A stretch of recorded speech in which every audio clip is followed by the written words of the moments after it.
ಹೊಳೆಯಲ್ಲಿ ಇದು ಹಸಿರು ಕಪ್ಪೆಗಳು ಇದ್ದವು. ಪ್ರತಿಯೊಬ್ಬರು ಚಂಚಲ ಮಜೆಯಲ್ಲಿ ಇದ್ದರು.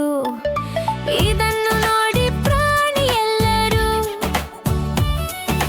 ನಗುತ್ತ ನಗುತ್ತ ಸಂತೋಷಪಟ್ಟರು.